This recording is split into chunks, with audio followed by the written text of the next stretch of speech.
Nous avons prioritairement identifié les autorités qui étaient compétentes.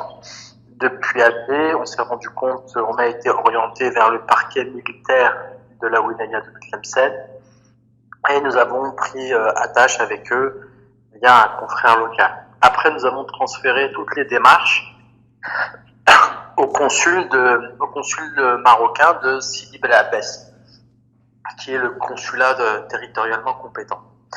Et le consul a fait le maximum de démarches possibles, puisque il y a deux procédures. La première, il y a deux problématiques. La première, c'est la problématique de l'identification légale du cadavre, et la deuxième, c'est la constatation médicale de la mort préalable à l'inhumation au Maroc avec le laissez-passer consulaire. Le consulat est évidemment habilité à faire ces trois procédures.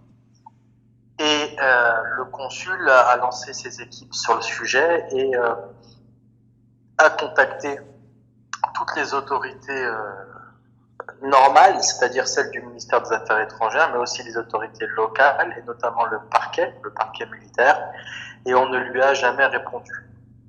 Donc la situation, à présent, est bloquée à ce niveau-là. Le parquet militaire, pour être très précis, refuse de collaborer avec les autorités consulaires marocaines. Ça, c'est un constat qu'on peut faire aujourd'hui.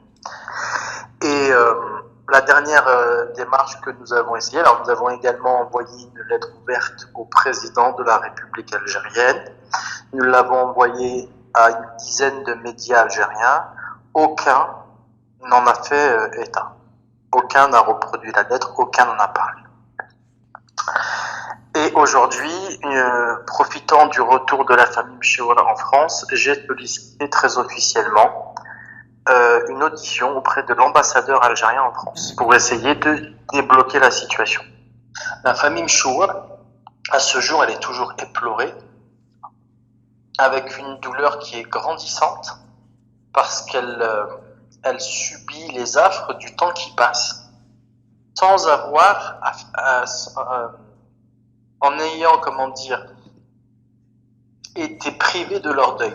Et c'est comme si on séquestrait un être cher. C'est comme si on avait kidnappé quelqu'un. Et au-delà de la mort, il faut vivre avec la disparition. Oui. Et c'est très compliqué pour eux. Et je pense que c'est pour moins souffrir qu'ils ont décidé de venir en France.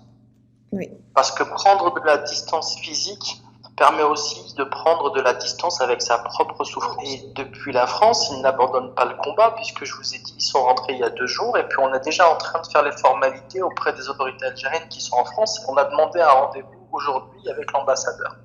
J'ose espérer encore que face à nous, dans les autorités administratives et militaires algériennes, on se rendra compte que le caractère humanitaire de cette affaire doit permettre sa résolution.